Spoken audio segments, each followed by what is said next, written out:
सतगुरु रूपी प्यारी सत्संगत जी, प्यार और सत्कार से कहना, धान निरंकार जी। सबसे पहले सतगुरु माता जी का शुक्राना करते हैं। सतगुरु माता जी के आशीर्वाद से दासी आप जी के चरणों में ये विचार रखने जा रही है। सत्संगत जी, हमें समझाया जाता है, हमें सतगुरु माता जी समझाते हैं कि हमने अपने मन को सागर के समान विशाल और सहज बनाना है। यह केवल ब्रह्म ज्ञान मिलने के बाद ही हो सकता है। ब्रह्म ज्ञान पाकर हम खुशी में बहुत खुश और दुख में बहुत दुखी नहीं होंगे और जीवन में सहजता आ जाएगी। निरंकारी मिशन के सत्संग में आपने ऐसा नहीं सुना होगा कि धनवान होने के लिए या स्वास्थ्य ठीक करने के लिए कोई मंत्र आदि दिए जाते हों।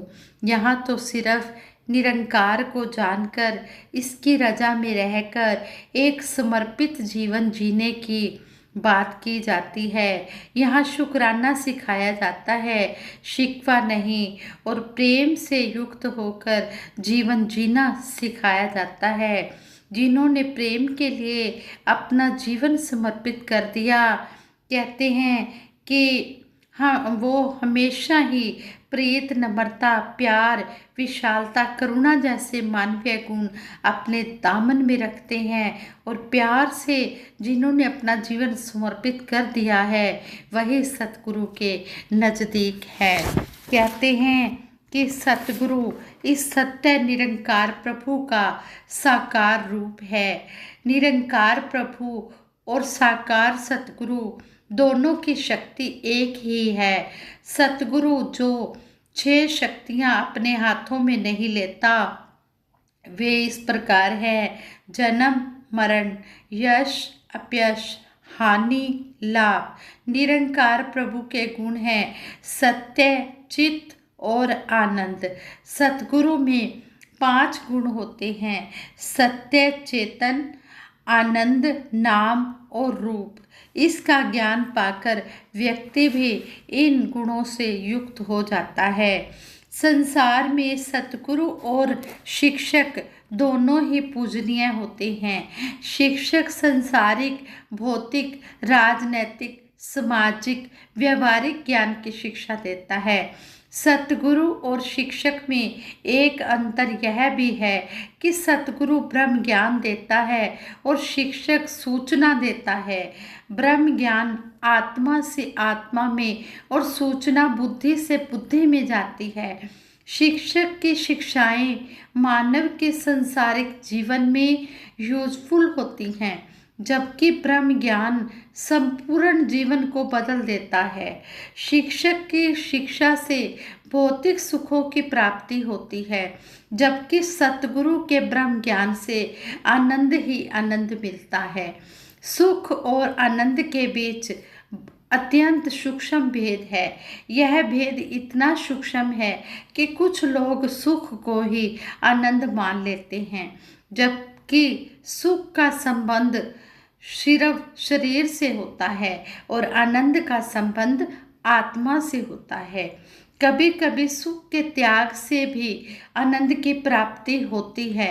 कभी कभी हम हाथ में आए हुए आनंद के पलों की उपेक्षा करके केवल सुख प्राप्ति से ही खुश हो जाते हैं।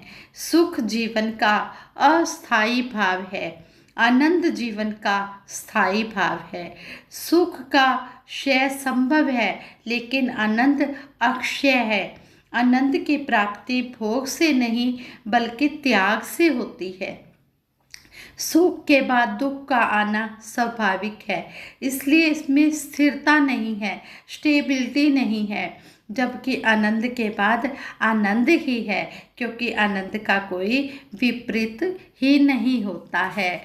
इसलिए आनंद जो है वो सतगुरु के चरणों में आकर मिलता है, और कहीं आनंद नहीं मिल सकता। आनंद प्राप्त करने के लिए दया, करुणा, नम्रता को अपनाना होगा। धैर्य, सहनशीलता, संतोष, समदृष्टि, परोपकार, सत्संग, सेवा, सिमरन, हमारी आत्मा में आनंद का संचार करते हैं। जब हम दूसरों को सुख देते हैं तब हमें आनंद की प्राप्ति होती है, जो हमारी आत्मा को स्पर्श करती है। ब्रह्म ज्ञान की प्राप्ति अलौकिक आनंद की प्राप्ति का आधार है। जब तक मन में वैर, ईर्ष्या, निंदा, नफरत, काम, क्रोध, लोभ, मोह, अहंकार, मान, प्रशंसा, अभिमान आदि विकारों का प्रभाव होता है, तब तक हम आनंद प्राप्त नहीं कर सकते। इसी बारे में दासी एक स्टोरी भी आप जी के चरणों में शेयर करने जा रही है। कहते हैं, अंकमाल नामक एक युवक भगवान बुद्ध जी के सामने उपस्थित हुआ और बोला, भगवान, मैं संसार की कुछ सेवा करना चाहता हूँ। आप मुझे जहाँ भी भेजना चाहें वहाँ भेज दें, ताकि मैं लोगों को धर्म का रास्ता दिखा सकूँ। महात्मा बुद्ध बोले, भगवान बुद्ध बोले, तात, संसार को कुछ देने के पहले अपने पास कुछ होना आवश्यक होता है। जाओ, पहले अपनी योग्यता बढ़ाओ, फिर संसार की भी सेवा करना। अंकमाल बाण बनाने से लेकर चित्रकला तक जितनी भी कलाएं हो सकती हैं, उन सब का उसने 10 साल तक कठोर अभ्यास किया, प्रैक्टिस की। अंकमाल इस सब में इतना अच्छा परफेक्ट हो गया कि सारे देश में उसकी प्रसिद्धि फैल गई। अंकमाल फिर भगवान बुद्ध की सेवा में उपस्थित हुआ और उसने कहा, भगवान, अब मैं कई कलाओं को जानता हूँ और अब मैं हर एक व्यक्ति को कुछ ना कुछ सिखा सकता हूँ। भगवान बुद्ध मुस्कुराए और बोले, अभी तो तुम कलाएं सीख कर आए हो, योग्यता की परख कर लेने दो, तब उन पर अभिमान करना। अगले दिन भगवान बुद्ध एक साधारण नागरिक का वेश बनाकर अंकमाल के पास गए और उसे खरी खोटी सुनाने लगे। अंकमाल गुस्से में आकर जैसे ही मारने दौड़ा तो भगवान बुद्ध वहाँ से मुस्कुराते हुए वापस लौट गए। उसी दिन 2 बौद्ध श्रमण वेश बदलकर अंकमाल के समीप जाकर बोले, 2 बौद्ध अपना वेश बदलकर अंकमाल के पास जाकर बोले, आचार्य, आपको सम्राट हर्ष ने मंत्री पद देने की इच्छा प्रकट की है। क्या आप उसे एक्सेप्ट करेंगे, स्वीकार करेंगे? अंकमाल को लालच आ गया, लोभ आ गया। उसने कहा, हाँ हाँ, क्यों नहीं, अभी चलो। दोनों श्रमण भी मुस्कुरा दिए और चुपचाप लौट आए। शाम के समय अंकमाल को भगवान बुद्ध ने फिर बुलाया और पूछा, वत्स बेटा, क्या तुमने क्रोध और लोभ पर विजय की विद्या भी सीखी है? अंकमाल को दिन भर की अपनी सारी घटनाएं याद आ गई। उसने शर्म से सिर झुका लिया और वह उस दिन से आत्म विजय की साधना में संलग्न हो गया। साथ संगत जी, कहने का भाव यही है, सतगुरु जब हमें ब्रह्म ज्ञान देते हैं तो हमें समझाते हैं कि काम, क्रोध, लोभ, मोह, अहंकार, ये जो 5 चोर हैं, इनसे हमने बचना है। इन 5 विकारों को हमने निकालना है। जब हम इनको निकाल देंगे तभी हमें आनंद की प्राप्ति होगी। इस तरह कहते हैं कि जो इस सत्य प्रभु परमात्मा के साथ जुड़ जाते हैं उनमें कोई विकार नहीं आ सकता। आदमी के भीतर आनंद नहीं है तो बाहरी सुख भी उसे ज़्यादा सुख शांति नहीं दे पाते। जो अज्ञानता के अंधकार में जीवन यापन करते हैं वे भौतिक सुख सुविधाओं से संपन्न होकर बेचैन भी रहते हैं। इसलिए सतगुरु समझाते हैं कि ब्रह्म ज्ञान प्रदान करके प्रभु परमात्मा से जुड़ जाओ।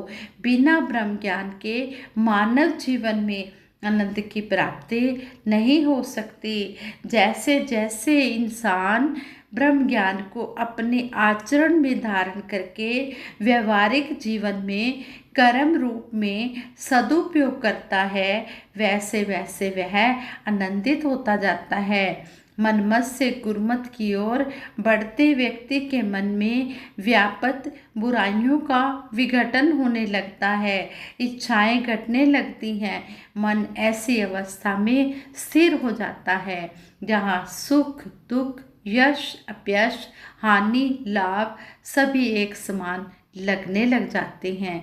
संसार का हर मानव सुख व आनंद चाहता है, लेकिन सही मार्गदर्शन की कमी में अपने लक्ष्य तक पहुंच नहीं पाता है। कोई आनंद को मादक पदार्थों में ढूंढ रहा है, तो कोई घर परिवार रिश्ते नातों में ढूंढ रहा है, तो कोई इसे मान बढ़ाई में ढूंढ रहा है। वास्तविक आनंद तो सतगुरु के श्री चरणों में है। ब्रह्म ज्ञान प्राप्ति के बाद जब इंसान सतगुरु के वचनों से जुड़ जाता है तो सहज ही आनंद प्राप्त होने लग जाता है। सुखदायक पदार्थ भी उसी प्रकार आने लगते हैं जैसे चुंबक की तरफ लोहे के कण आने लग जाते हैं। आवश्यकता है, जरूरत है मन को सतगुरु के श्री चरणों में लगाने की, ब्रह्म ज्ञान को जीवन में बसाने की है, वचनों को पर अमल करने की है, वचनों को मन में बसाने की है। इस तरह हमें सतगुरु समझा रहे हैं कि हमने प्रीत नम्रता विशालता करुणा जैसे मानवीय गुण भी अपने दामन में रखने हैं। सतगुरु माता सुदीक्षा जी महाराज ने हमें एक बार अपने विचारों में समझाया। कहने लगे, जिस तरह उदाहरण के लिए स्कूल में जब परीक्षा होती है, एग्ज़ाम होते हैं, तो उसमें कुछ समय दिया जाता है। मान लीजिए 3 घंटे का समय मिला और उन्हीं 3 घंटों में हमने अपने आंसर लिखने होते हैं। पर जीवन की वास्तविकता तो यह है कि किसी को नहीं पता हमारे पास कितना समय है और कब ये श्वास हमसे छिन जाएंगे। हर सांस एक टाइमर, एक नगाड़े के रूप में आ जा रही है। घड़ी की सुइयों जैसे ये श्वास कब बंद हो जाए किसी को नहीं पता। इसलिए हमें समय रहते निरंकार की पहचान करके अपने जीवन का उद्धार करना है।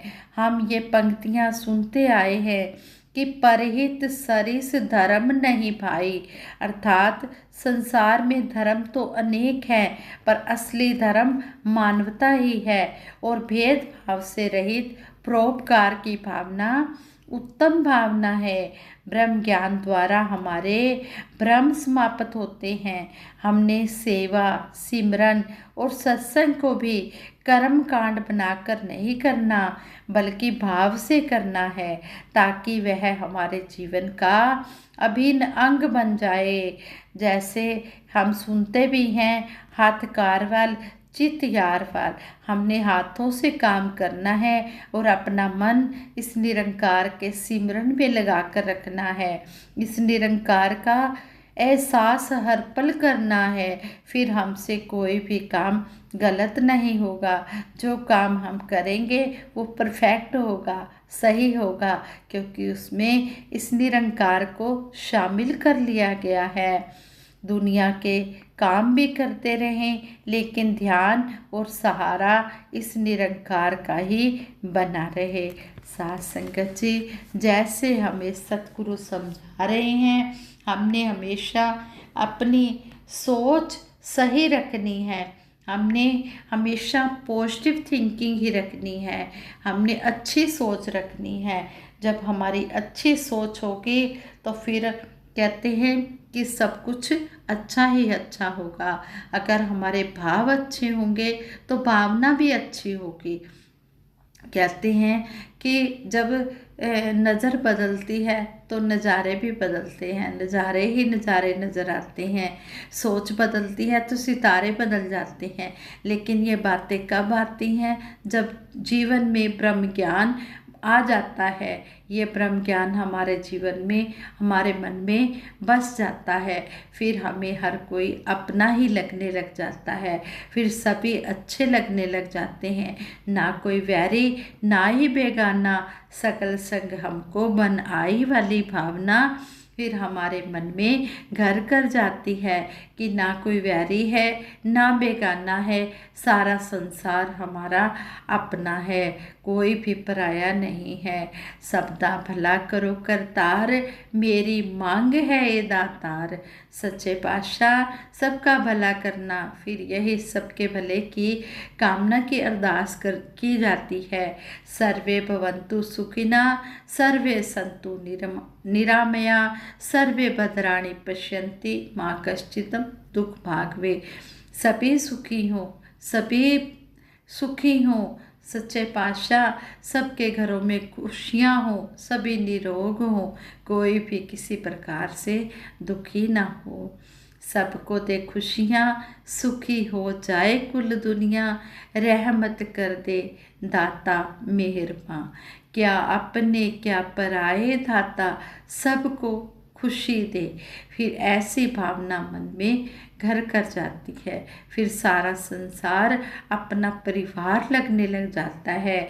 जैसे हम पढ़ते भी हैं, सुनते भी हैं, परम पिता परमात्मा सब तेरी संतान, भला करो सबका प्रभु, सबका हो कल्याण। कि सच्चे पातशाह सब तेरी संतान है, सब हमारा परिवार है। जब ये परम पिता परमात्मा हमारा है तो इसकी संतान भी हमारा परिवार है। तो हम फिर सबका भला मांगने लग जाते हैं।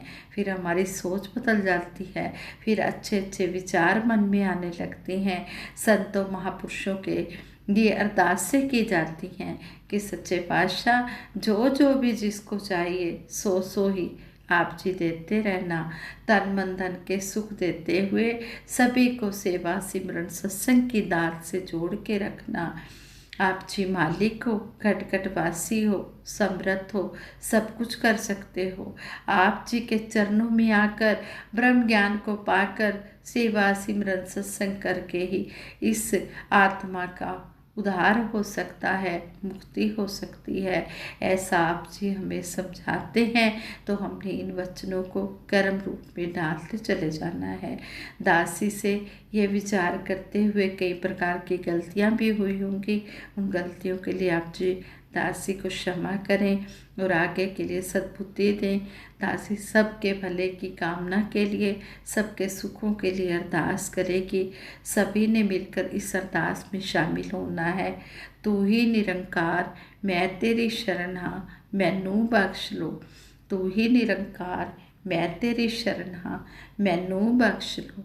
तू ही निरंकार, मैं तेरी शरण हाँ, मैनू बख्श लो।